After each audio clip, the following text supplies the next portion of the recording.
Hey everybody, here's a story about how porn got me my record deal. So let's see.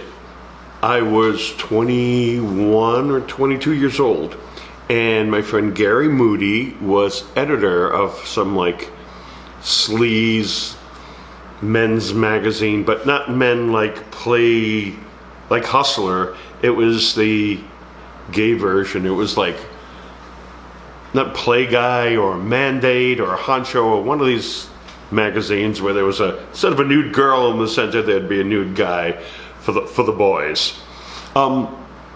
Gary calls me up and says, hey, there's this guy Joe Gage, and he's doing porn, and he's looking for somebody to do music. Would you be interested? I was like, yeah, He goes, that's a paying job. I said, I'm interested. And then I hung up the phone and I thought, wow, I get to do porn music, better than that elevator music that they had running in the late 70s, early 80s. And I'll get to watch all this free porn. Now, for a dude, that's like a really cool thing, right?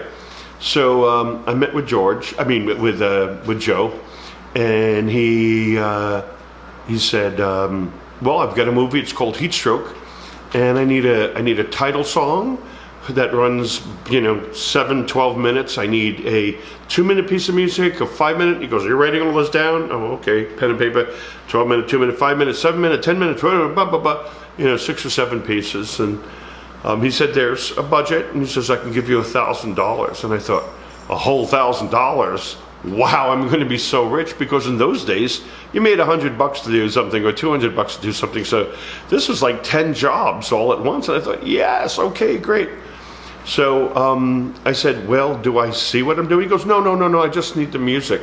And all of a sudden I was like that, wah, wah. I didn't get to see the porn, but I delivered the music to him, and the check cashed, and that was great.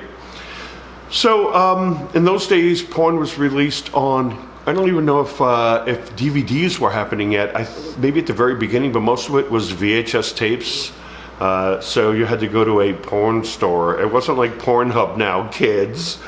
All right, kids, Grandpa's going to tell you the history of porn. You don't click a button and your porn comes to your computer. Back in those days, you either were a real pervert and had 8mm film that you would project on the wall that ran 4 or 5 minutes, or you got a VHS tape, or early enough Betamax tape, and you put it in your giant roll-on suitcase size tape recorder, and you would watch porn.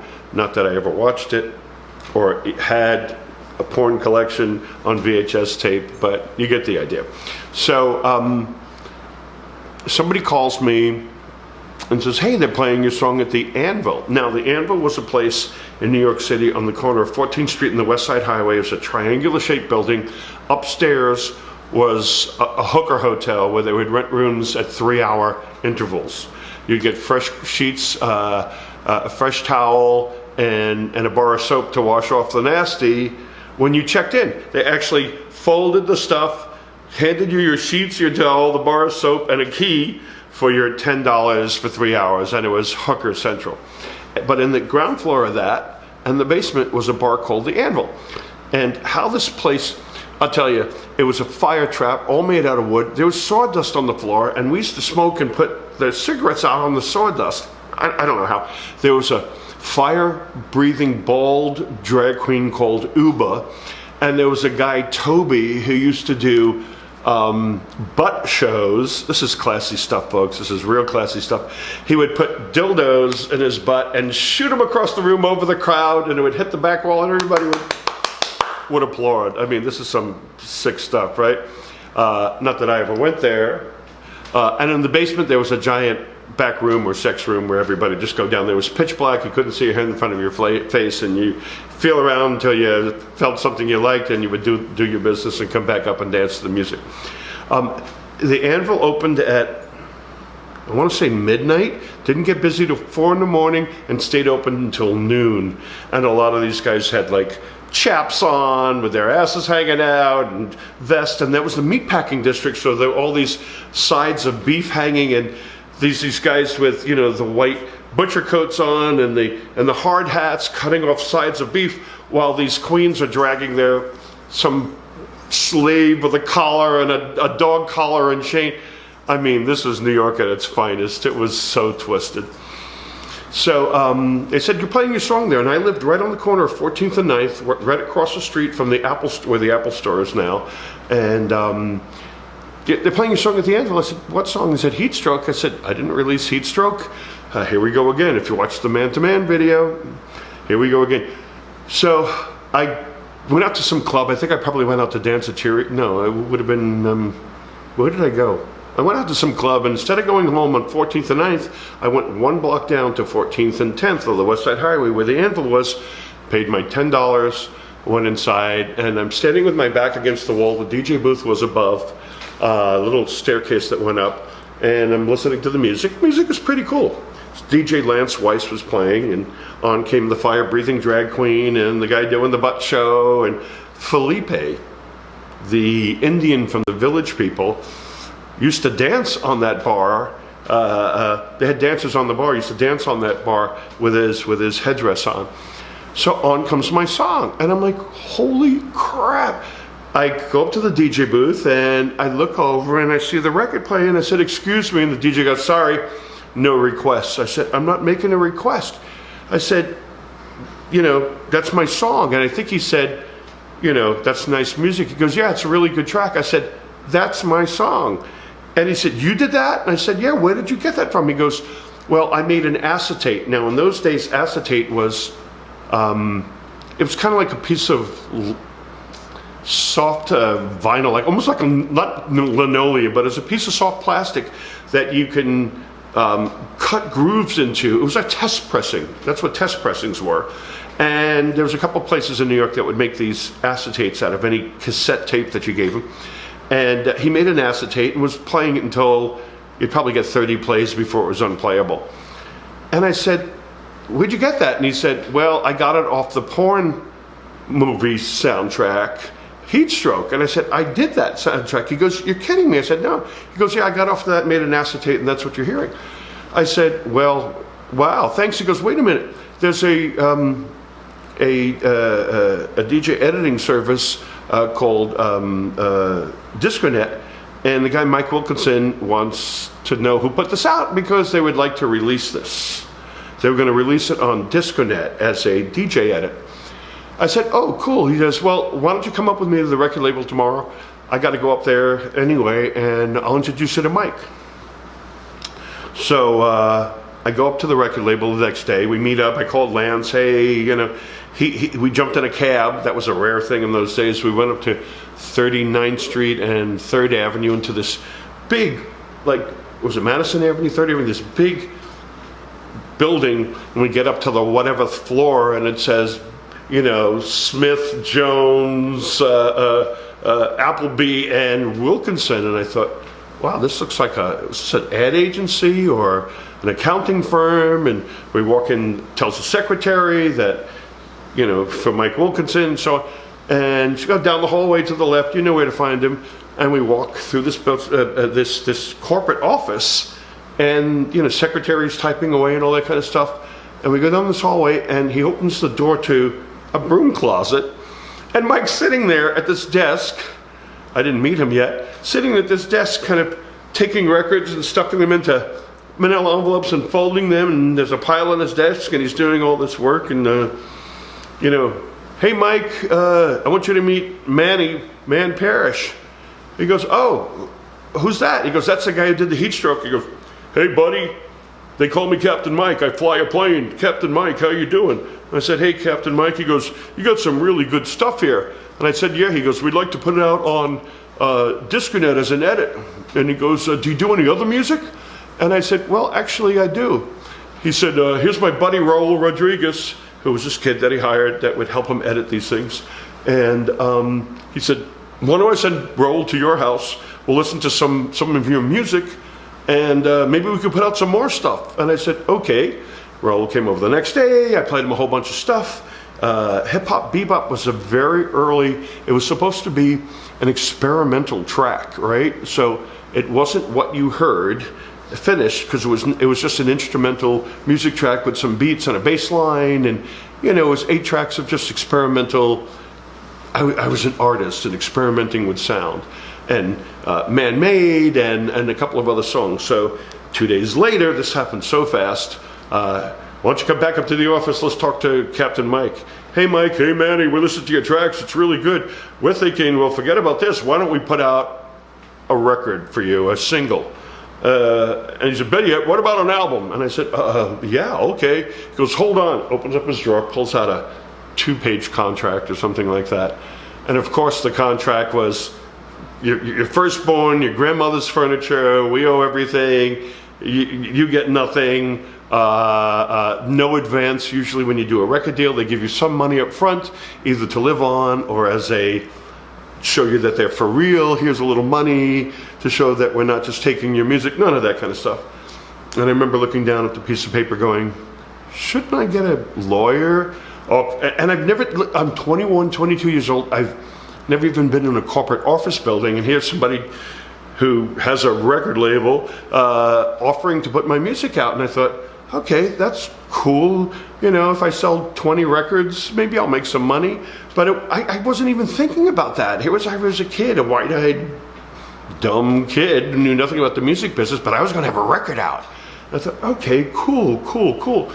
So he's got the piece of paper. Well, why don't you sign this? And I said, well, what's that? He goes, well, this is just to make sure that there's no problems, that you give us permission to put your record out, and that you understand that we're putting a record out. Didn't explain to me that there's something called publishing, which I didn't get. There's something called royalties that I didn't get. There's something called mechanicals. There's all these technical things. And I said, well, it's a contract. Shouldn't I get a lawyer? And he, come on, buddy.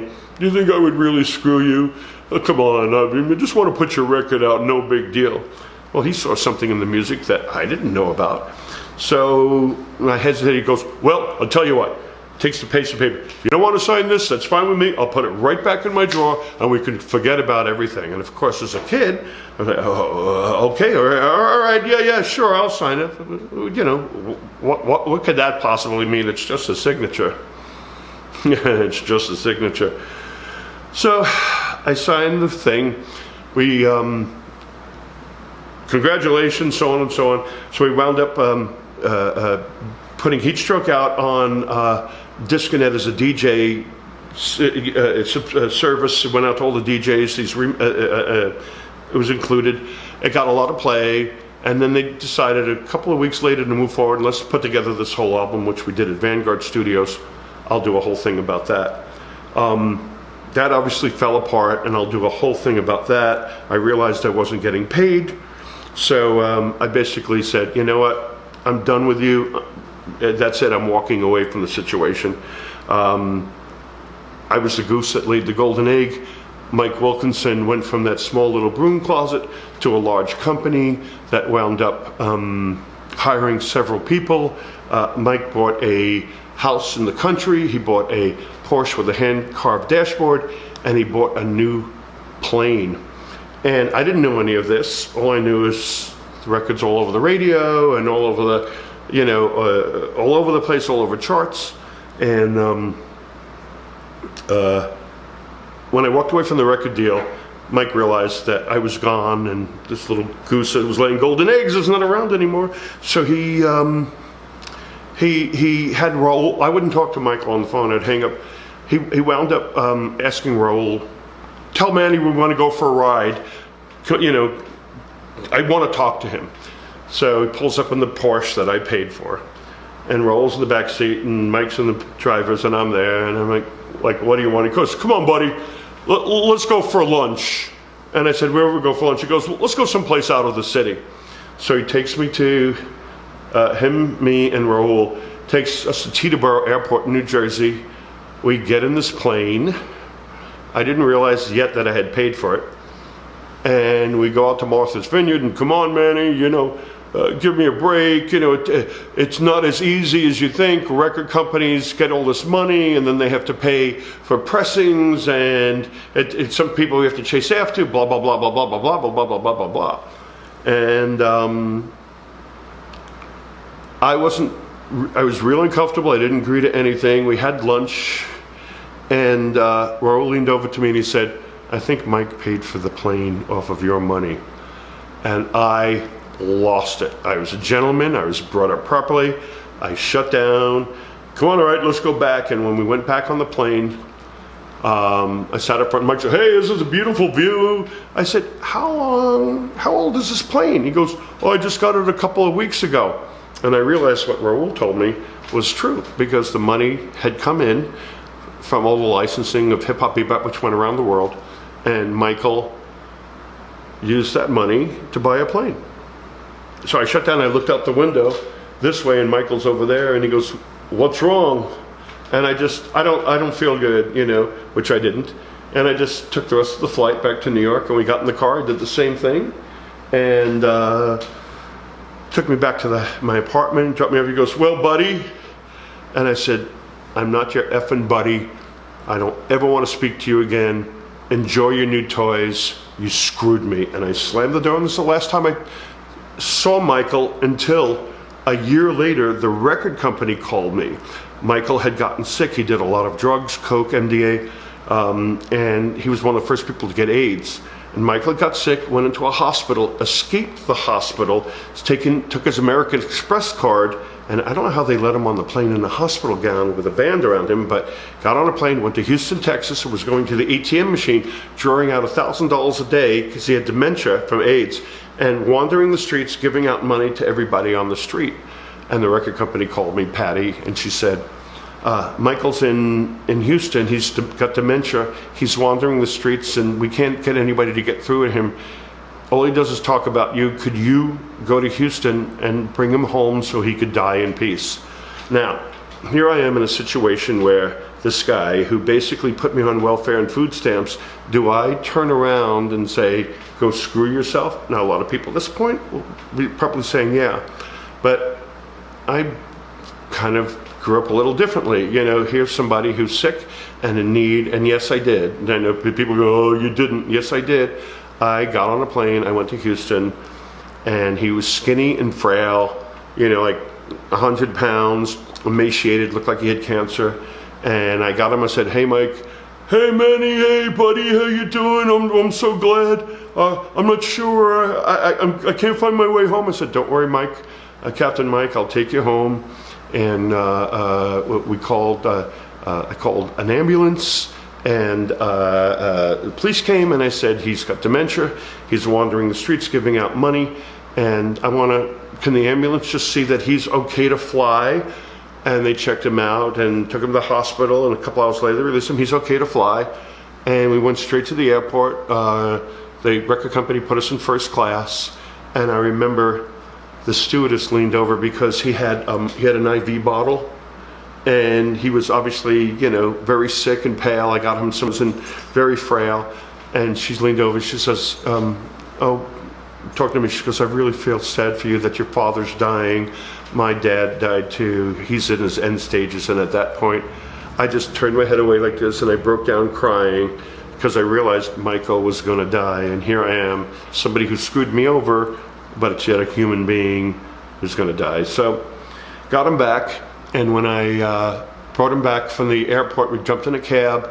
I got him back to Michael's house, and Patty and Raul were there, and they helped him in the door, you know what I mean? They got him into the bed in the bedroom. I'm looking down the hallway, and I turned around, and I walked out, and I pulled the door quietly closed, and I went back home, and that was the last I ever seen of him. So that's a little quickie on how I got my record deal. There's a whole other part to it, that my stuff was licensed to a company in Canada. There was a lawsuit over that, which I'll tell you, which is a big deal, why I lost all my rights to it. But that's how I got my record deal and how the record deal ended. That whole period lasted about a year, because every time I'd go up to the office and ask for money, well, Manny, it takes 30 or 60 or 90 days to collect, and some people aren't that honest, and then we have to put a portion of that back into pressing records and blah, blah, blah. So, and I'd say, Mike, I don't have enough money to eat, and give me a check for $100. Here's $200, and don't you ever come back and ask me again until you get your, until your royalties come in, which would never, of course, happen. So, that's kind of the story of how I got my record deal and how it progressed from my first album Boogie Down Bronx came a little bit later, and there's a story behind that too. But that's what it's like to be in the record business when you're young and stupid and you don't know what's going on. If anybody out there is thinking of being in the record business or there's a business side to music, and you just got to learn it.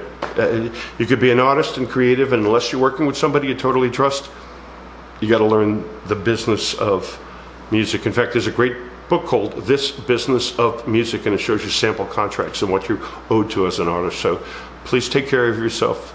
If you're a musician, an artist, an actor, anything, please take care of yourself and learn the business side so you don't get screwed.